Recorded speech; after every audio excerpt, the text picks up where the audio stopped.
दुनिया भर में कई देशों में लोकतंत्र है। एक मायने में हमारा लोकतंत्र को दुनिया सबसे बड़े लोकतंत्र के रूप में जानती है। मगर आप जो लेजिस्लेटिव ड्राफ्टिंग से के साथ जुड़े हुए भाई बहन हैं, उन सभी को मैं कहना चाहता हूं कि हम सबसे बड़ा लोकतंत्र तो है ही, परंतु लोकतंत्र का जन्म ही भारत में हुआ था। सबसे पहले लोकतंत्र का विचार ही भारत में हुआ था। महाभारत काल से लेकर मौर्य युग तक और फिर गुप्त साम्राज्य तक हर जगह पे कोई ना कोई शासन व्यवस्था के जो विकल्प थे उसमें लोकतांत्रिक व्यवस्था थी। आप लोगों को आश्चर्य होगा कि महाभारत आपने पढ़ा होगा, उसमें श्री कृष्ण का जो यादव गणराज्य था वो गणराज्य था। इसका कोई राजा नहीं था, नायक हुआ करते थे, नायक का चुनाव होता था। और उसके बाद मगध साम्राज्य का समय आया, एक साम्राज्यवादी सोच, बहुत बड़ी सोच थी। इसके सामने भी वैशाली, मल्ल, कई गणराज्य थे जिन्होंने बहुत अच्छे शासन के उदाहरण दुनिया के सामने पेश किए थे। हम भारत में लोकतंत्र की जननी के संस्कार को समाहित किए हुए लोकतंत्र को आज हमारी जड़ें बहुत नीचे तक पहुंच चुकी है। हमारे संविधान निर्माताओं ने इतनी अच्छी तरीके से संविधान बनाया है कि ये संविधान को एक प्रकार से दुनिया का सबसे परिपूर्ण संविधान माना जाता है, क्योंकि हमारे संविधान निर्माताओं ने हमारे देश की जो परंपरागत लोकतांत्रिक व्यवस्था और लोकतांत्रिक संस्कार थे उसको तो हमारे संविधान में समाहित किए ही, परंतु आज के समय की जो रिक्वायरमेंट थी इसके अनुसार एक आधुनिक संविधान देने का भी प्रयास किया। तो संस्कार तो हमारे पुराने जो लोकतांत्रिक व्यवस्था के थे उसको जस के तस लेकर आए, उसकी आत्मा वो ही रही, परंतु व्यवस्था आधुनिक दुनिया में सबसे अच्छी व्यवस्था बनाने का काम हमारे संविधान निर्माताओं ने किया। जहां तक संविधान का सवाल है, 3 बड़े पिलर्स लोकतंत्र के बनाए गए हैं। लेजिस्लेचर मतलब पार्लियामेंट और हमारी विधायिका, दूसरा एग्जीक्यूटिव, तीसरा जुडिशरी और एक मायने में चौथा प्रेस को भी कहते हैं। परंतु जहां तक संविधान का सवाल है, इन 3 पिलर पर हमारी पूरी लोकतांत्रिक शासन व्यवस्था को बनाने का काम हमारे संविधान निर्माताओं ने किया।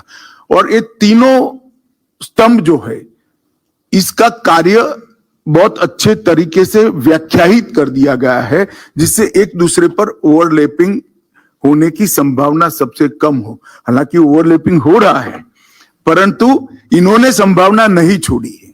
तीनों के कार्य को बहुत अच्छे तरीके से विभाजित कर दिया है।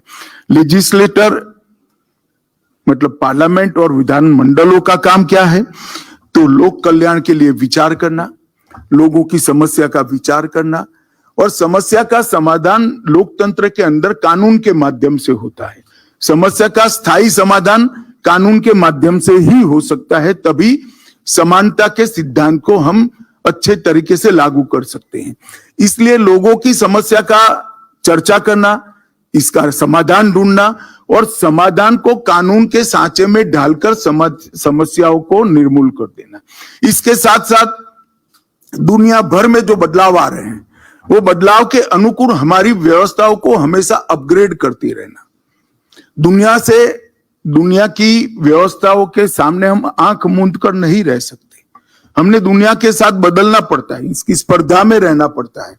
तो दुनिया के अंदर जो बदलाव आ रहे हैं, चाहे वो व्यापार के जगत में हो, चाहे वो डिफेंस में हो, चाहे वो आंतरिक सुरक्षा में हो, चाहे इकोनॉमी के क्षेत्र में हो, जो दुनिया भर में बदलाव आते हैं वो बदलाव की भी पार्लियामेंट और विधान मंडलों ने चर्चा कर वो बदलाव के अनुरूप हमारे व्यवस्था तंत्र को, हमारे एडमिनिस्ट्रेशन को नए कानून बनाकर या तो पुराने कानून में समयोचित संशोधन कर उसको बदलकर रिलेवेंट बनाना पड़ता है। ये दोनों प्रक्रिया लेजिस्लेचर मतलब पार्लियामेंट और विधानसभाओं की बनी। इसके बाद जो कानून बनता है वो कानून के स्पिरिट के आधार पर इसका एग्जीक्यूशन का काम एग्जीक्यूटिव करते हैं। ये दूसरा स्तंभ है। तो जो कानून का लेटर एंड स्पिरिट में इंप्लीमेंटेशन का काम एग्जीक्यूटिव को करना है, फुल स्टॉप एंड कॉमा में नहीं, लेटर एंड स्पिरिट में इसको जमीन पर पहुंचाने का काम एग्जीक्यूटिव ने करना है। ये तो हो गया, कानून बनाएगा पार्लियामेंट और असेंबली और एग्जीक्यूटिव इसका पालन करेगी, मगर विवाद होते हैं, विवाद का अधिकार भी होना चाहिए। तो विवाद होता है तो कानून की व्याख्या कौन करेगा, कानून की मीमांसा कौन करेगा? कानून के अर्थघटन के बारे में जब विवाद होता है तो उसकी मीमांसा कौन करेगा? तो इसके लिए जुडिशियरी को स्वतंत्र रूप से काम करने के लिए हमारे यहाँ अधिकार दे दी। तो तीनों चीजों को क्रिस्टल क्लियर तरीके से संविधान ने व्याख्यायित कर दिया है। कानून बनाने का काम किसका है, कानून का इंप्लीमेंटेशन काम करना किसका है, और अगर कहीं पर डिस्प्यूट होता है तो इसकी व्याख्या करने का काम किसका। ये तीनों स्तंभों के अंदर हमारे टोटल लोकतांत्रिक व्यवस्था को बांटने का काम हमारे संविधान निर्माताओं ने किया। अब जब कानून बनाने का काम पार्लियामेंट का है, तो कानून बनाने का काम पार्लियामेंट का है। जो विधायक होते हैं, सांसद होते हैं, वो लेजिस्लेटिव विधा के जानकार नहीं होते हैं, वो जनप्रतिनिधि है, वो जनता की अपेक्षाओं को जानते हैं, जनता की दिक्कतों को जानते हैं और उस पर पॉलिटिकल विल से एक निर्णय करते हैं। एक निर्णय कर लिया, परंतु उसको कानून के सांचे में ढालने का काम किसका है? तो उसको कानून के सांचे में ढालने का काम आप लोगों का है। और ये बहुत महत्वपूर्ण बात है। पॉलिटिकल विल जो कैबिनेट की होती है, पॉलिटिकल विल जो पार्लियामेंट की होती है, इसको कानून के सांचे में डालने का काम लेजिस्लेटिव डिपार्टमेंट का होता है। और इसीलिए आज मैं आपको ये बताने आया कुछ सबसे महत्वपूर्ण बात, सबसे महत्वपूर्ण काम आपके पास है। पॉलिटिकल विल को, लोगों की समस्याओं का समाधान करने के रास्तों को और देश की अलग अलग प्रकार की जरूरत है, चाहे डिफेंस की हो, चाहे इंटरनल सिक्योरिटी की हो, चाहे इकोनॉमी की हो, चाहे इंडस्ट्रियल डेवलपमेंट की हो, या सुचारू रूप से तंत्र चलाने की, ये सभी को जो इच्छा पार्लियामेंट की और कैबिनेट की ही है, उसको कानूनी स्वरूप देने का काम आपका है। तो ड्राफ्टिंग ये बहुत महत्वपूर्ण है। ड्राफ्टिंग जितना अच्छा होगा, एग्जीक्यूशन इतना सरल हो जाएगा, एग्जीक्यूटिव गलती नहीं करेगी। ड्राफ्टिंग जितना अच्छा होगा, जुडिशरी को भी ओवरस्टेप करने का मौका नहीं मिलेगा। अगर ड्राफ्टिंग में ग्रे एरिया छोड़ देते हो तो व्याख्या करते वक्त कोई एंक्रोचमेंट कर सकता है। ड्राफ्टिंग परिपूर्ण है, ग्रे एरिया ही नहीं है, स्पष्ट है, तो इसकी व्याख्या स्पष्ट हो जाएगी, एग्जीक्यूशन के वक्त भी हो जाएगी और जुडिशियल रिव्यू के वक्त भी हो जाएगी। ड्राफ्टिंग जितना लचर होगा, जुडिशियल रिव्यू में इतना ग्रे एरिया की व्याख्या करने का अधिकार जुडिशरी का बढ़ता है। जुडिशरी के अधिकार से कोई दिक्कत नहीं है, परंतु लेजिस्लेटर की मंशा को कानून में रिफ्लेक्ट होना चाहिए। तो जब आप कानून बनाते हो, उस वक्त कैबिनेट की जो स्पिरिट है, वो स्पिरिट को, कैबिनेट के प्रस्ताव को स्पिरिट के साथ, इसकी स्पिरिट को समझकर, संविधान की स्पिरिट को समझकर, दोनों का सामंजस्य कर कानून में ढालने का काम करना है।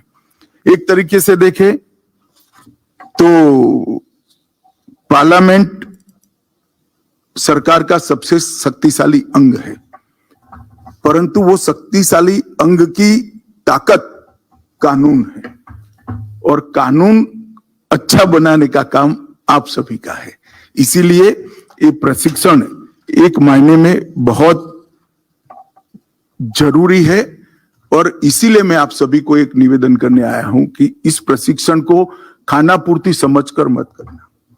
लेजिस्लेटिव ड्राफ्टिंग किसी भी देश को अच्छा चलाने की सबसे महत्वपूर्ण विधा है। अगर देश को अच्छा चलना है, देश के संविधान के जो कामों के बीच में बंटवारे, इसके बीच में क्लैश भी नहीं होना देना है, तो लेजिस्लेटिव ड्राफ्टिंग बहुत अच्छा होना चाहिए। और मैं इसके लिए आप सभी को कहता हूं कि पार्लियामेंट की और लोगों की इच्छा को कानून में ट्रांसलेट करते वक्त ढेर सारी चीजों का हमें ध्यान रखना होता है। संविधान, लोगों के रीत रिवाज, संस्कृति, ऐतिहासिक विरासत, शासन व्यवस्था की संरचना, समाज की प्रकृति, देश की सामाजिक आर्थिक विकास की स्थिति और अंतर्राष्ट्रीय संधि और हमारा दायित्व, ये सब सोचकर एक पॉलिटिकल विल आपके सामने आती है, तब आपको इसको कानूनी स्वरूप पहनाना होता है। और अगर इसकी सबसे कई सारी रिक्वायरमेंट है, मैं बहुत हरीडली बताना चाहूंगा, बाद में हम स्पीकर साहब को सुनना चाहते हैं। मित्रों, लेजिस्लेटिव ड्राफ्टिंग ये विज्ञान नहीं है और लेजिस्लेटिव ड्राफ्टिंग कला भी नहीं है। लेजिस्लेटिव ड्राफ्टिंग कौशल है जिसको आत्मा के साथ जोड़कर, स्पिरिट के साथ जोड़कर लागू करना है। तो लेजिस्लेटिव ड्राफ्टिंग के कोई फिक्स रूल्स नहीं होते, आपको पढ़ाए जाएंगे रूल्स, मगर वो सभी रूल्स से ऊपर संविधान के स्पिरिट को समझकर उसको जमीन पर उतारना, वो आपका काम है। इसके साथ साथ संविधान की स्पिरिट हम तभी समझेंगे जब अच्छी जानकारी संविधान की होगी और ग्रे एरिया को मिनिमाइज करने पर हमेशा ध्यान रखना चाहिए। कानून हमेशा सुस्पष्ट होना चाहिए। कानून में ग्रे एरिया जहां तक हो सके कहीं पर नहीं छूटना चाहिए। लेजिस्लेटर की मंशा को स्पष्टता के साथ कानूनी शब्दों में बांधकर समाज के सामने रखने का काम आपका होना। इसके साथ साथ आपको संसदीय समिति और बाकी सारी संसदीय प्रणाली का भी अभ्यास करना पड़ेगा, क्योंकि बहुत सारे कानून संसदीय समितियों के सामने जाते हैं, तब इस पर क्लॉज बाय क्लॉज चर्चा होती है। निर्धारित प्रक्रिया है, उसका भी अच्छे से ध्यान रखकर आपको आगे बढ़ाना पड़ेगा। और सरकारी नीतियों को कानून में बदलने की जो प्रक्रिया है, उसमें जब तक आप पुराने कम से कम विवाद हुए हैं ऐसे कानूनों का स्टडी नहीं करोगे, तब तक आपको ये मालूम नहीं पड़ेगा। और मेरा आप सभी से आग्रह है कि अगर समय परमिट करता है तो संविधान सभा की चर्चाओं को जरूर पढ़िए।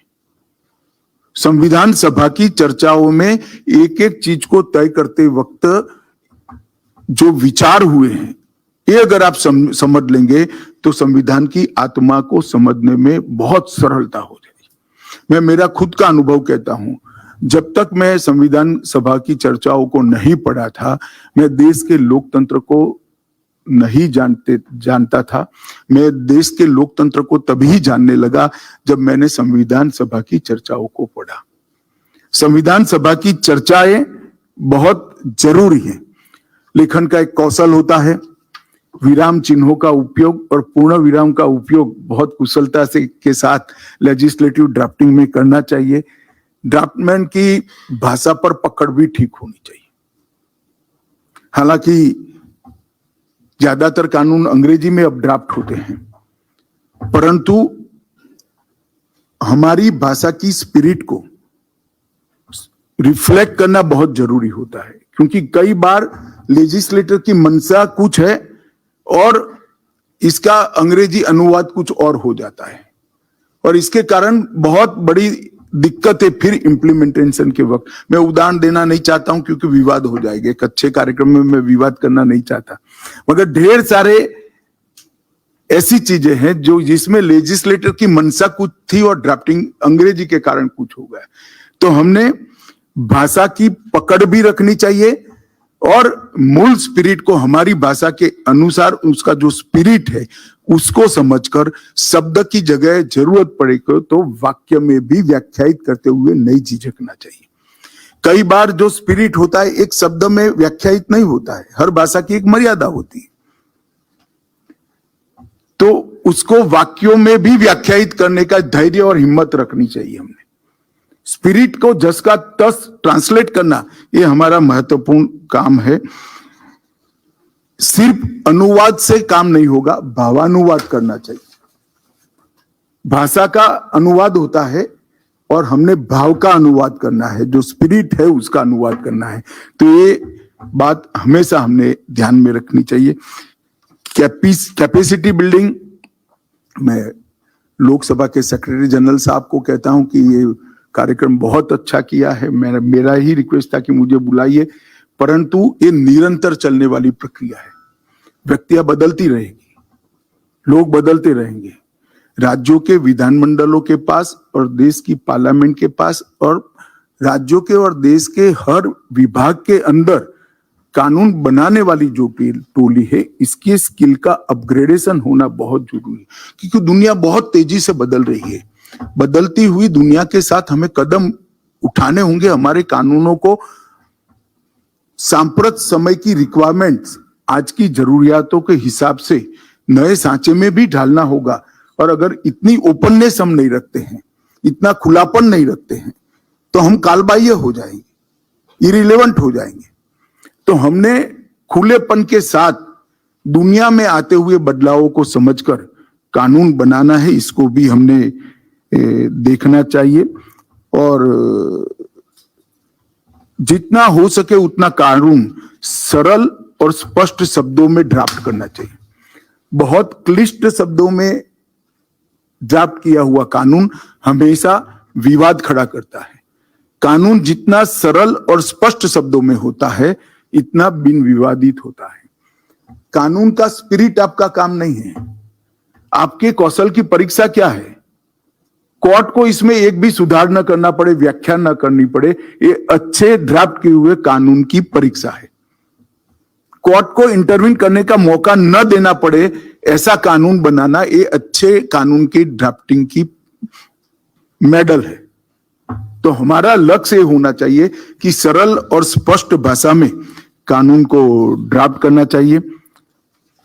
मोदी जी के प्रधानमंत्री बनने के साथ हमने कानूनों के क्षेत्र में ढेर सारा काम किया है। 2015 से अब तक कई सारे इरिलेवेंट कानूनों को निरस्त करने का काम हमने किया है। लगभग 2000 के आसपास कानूनों को निरस्त कर दिया। कानूनों को जंगल से वकीलों को और समाज को दोनों को मुक्ति देने, अदालतों को भी मुक्ति देने का काम नरेंद्र मोदी सरकार ने किया है।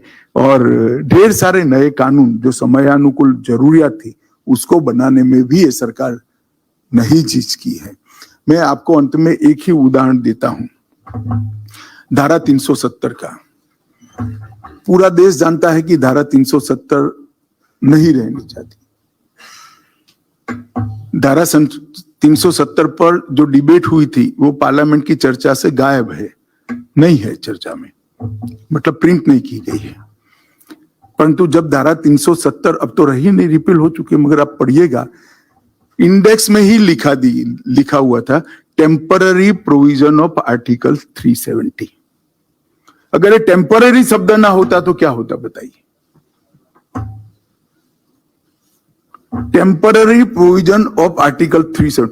आप मुझे बताइए, भला कोई संविधान का आर्टिकल टेम्पररी हो सकता है?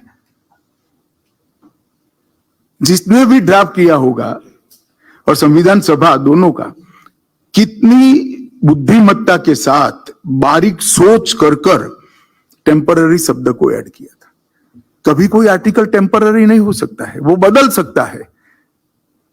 बनाते वक्त इसके सामने टेम्पररी, आप आज भी इंडेक्स पढ़िएगा पुराना संविधान लेकर, नए में तो अब निकल चुका है, परंतु लिखा है टेम्पररी प्रोविजन ऑफ आर्टिकल 370। मैं इतना ही कहना चाहता हूं, हम जब कानून लिखते हैं उस वक्त लेजिस्लेटिव की मंशा को स्पष्टता के साथ, दुविधा के बगैर, सरल और स्पष्ट शब्दों में व्याख्यायित करते हुए नहीं झिझकना चाहिए।